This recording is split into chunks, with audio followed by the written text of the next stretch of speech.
तो दोस्तों ज़्यादा बिल आने के यही कारण होते हैं। तो एक बार न्यूज़ में आया था कि उसका लाखों में बिल आ गया, उतना बिजली की खपत भी नहीं हुई थी। उसके पास में जो दूसरे का मकान है वहाँ पर भी इतनी बिजली की खपत नहीं होती है, तो दोस्तों लाखों में बिल आ गया। तो उसने दोस्तों ढोल नगाड़े भी बजवाए और मिठाई भी बांटी सरकार को दिखाने के लिए कि जो लापरवाही है वो कितनी है। तो दोस्तों इसमें मैंने पहले भी बताया कि 130 की जगह एक जीरो और लगा देते, ऐसे ही अंदाज से लगा देते, उसको सही से नहीं दिखता, मीटर ही खराब होगा तो ऐसी गड़बड़ हो जाती है, तो उसका बिल ज्यादा आने लगता है। 130 का और 1300 का है तो एकदम ही ज्यादा आएगा। नमस्कार दोस्तों आज के इस वीडियो के अंदर मैं बताऊंगा कि बिजली का बिल ज्यादा क्यों आता है। दोस्तों आपने देखा होगा कि बिजली का हमारा बिल है वो अचानक से कभी कभी ज्यादा आने लगता है, जैसे कि 300 रुपये आ गए और कभी भी 1000 या फिर 1500 डायरेक्ट ही इतना बिल आ जाता है। तो वो कैसे आता है, और हमारे घर के अंदर जितनी बिजली की खपत होती है यानी कि जितना हम यूज करते हैं इतना ही हमारे पास में जो दूसरे का मकान है वहां पर उतना ही यूज होता है, लेकिन वहां पर तो कम आता है, लेकिन हमारा है वो ज्यादा आता है। तो उसके अंदर क्या प्रॉब्लम होती है, कैसे ज्यादा आता है, इसलिए इस वीडियो के अंदर आपको कंप्लीट समझाऊंगा कि जो बिजली का मीटर होता है उसमें कुछ प्रॉब्लम है। तो दोस्तों मैं जो बाहर की प्रॉब्लम होती है यानी कि आपके घर के अंदर से बाहर की प्रॉब्लम उसके बारे में भी बताऊंगा, और जो घर के अंदर कोई इलेक्ट्रिक फॉल्ट होता है उसके बारे में भी बताऊंगा, उसकी वजह से भी बिजली का बिल ज्यादा आता है। तो दोस्तों बने रहिए इस वीडियो के अंदर शुरू से लेकर अंत तक, और हमारे चैनल पर नए हो तो चैनल को सब्सक्राइब जरूर कीजिए। अब दोस्तों जो पहला जो कारण होता है वो आती कि अचानक से ज्यादा आना, यानी कि पहले कम आ रहा था 300 रुपये आ रहा था लेकिन एकदम से ज्यादा आ गया। तो दोस्तों इसके अंदर जो प्रॉब्लम होती है वो ये होती है कि जो यूनिट लेना आता है वो क्या करता है कि ऐसे उसको सही से, कोई मीटर ऐसा ही होता है कि उसके ऊपर कुछ भी दिखता नहीं है और दिन के समय में कुछ ऐसा दिखता नहीं है, तो अंदाज से उसमें जो उसके अंदर दिखता है वैसे लिख कर चला जाता है। तो कभी कभी ज़्यादा भी लिखा जाता है उसके अंदर, यदि इतना 130 है तो इसके 130 है तो इसके ऊपर कभी कभी इसके 8 दिख जाता है, या फिर एक जीरो एक और एक्स्ट्रा ही लगा देते हैं तो ये सीधा 130 से 1300 हो गया। तो ऐसे में गड़बड़ होने की वजह से अचानक से ज्यादा आने लगता है। तो इसमें दोस्तों यदि अचानक से आपका बिजली का बिल ज्यादा आया है तो आपको कंप्लेंट करनी है बिजली विभाग के अंदर, और आपका जो मीटर है उसका यूनिट का फोटो आपको खींचना है और वहां पर बताना है कि वहां पर यूनिट कितने और कितने लिखे गए, तो वो आपका समाधान हो जाएगा। दूसरा होता है कि अंदाज से लिखना।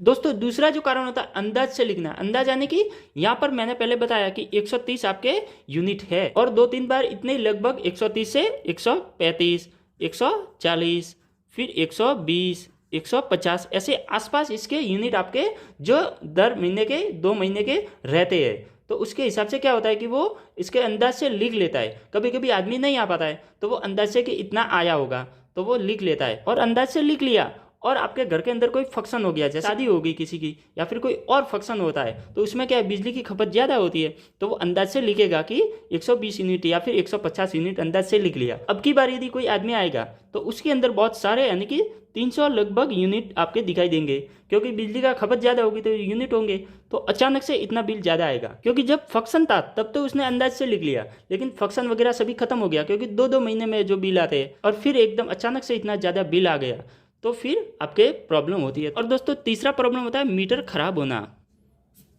कोई दोस्तों क्या है कि मीटर के अंदर ज्यादा रीडिंग होती है, कम यूज करेंगे, सभी स्विच को बंद कर देंगे, फिर भी जो मीटर है वो यूनिट लेता है। तो उसमें दोस्तों यही प्रॉब्लम होती है कि मीटर है वो ही खराब हो जाता है। जो आजकल डिजिटल मीटर आते हैं तो उसमें ज़्यादातर ऐसी प्रॉब्लम होती है, तो आपको मीटर चेंज करवाना है। तो यदि एक बार नहीं, 2 बार नहीं, बहुत 3-4 बार ऐसे ज़्यादा बिल आ रहा है तो दोस्तों इसमें आपको मीटर चेंज करवाना है, फिर दूसरा लगाइए तो इसमें आपकी प्रॉब्लम है वो सही हो जाएगी। यदि वो सही नहीं होती है तो आपके घर के अंदर कोई प्रॉब्लम है, कोई भी इलेक्ट्रिक उपकरण है उसके अंदर प्रॉब्लम है, या फिर कहीं पे इलेक्ट्रिक फॉल्ट है वहां पर आपके प्रॉब्लम होती है। अब दोस्तों आगे मैं आपको बताऊंगा कि वो क्या इलेक्ट्रिक फॉल्ट होगा, उसके हिसाब से आपके जो प्रॉब्लम होती है। तो दोस्तों इसमें यदि कोई मोटर ऐसी है जो जाम चलती है, इसको चालू करते ही बहुत ही ताकत उसमें चाहिए होती है, ऐसे बैरिंग वगैरह खराब होते हैं तो जाम चलती है, तो जाम चलने की वजह से जैसे स्विच चालू करेंगे तो उसकी जो रीडिंग है वो ज़्यादा लेता है, वो उसके अंदर जो लाल इंडिकेटर लगता है वो जब जब जब जब जल्दी से होने लगता है, तो आपके जो मोटर है उसमें उसको आपको चेक करना है। और दोस्तों जो सर्दी का मौसम आता है उस समय बिजली का बिल ज़्यादा आता है,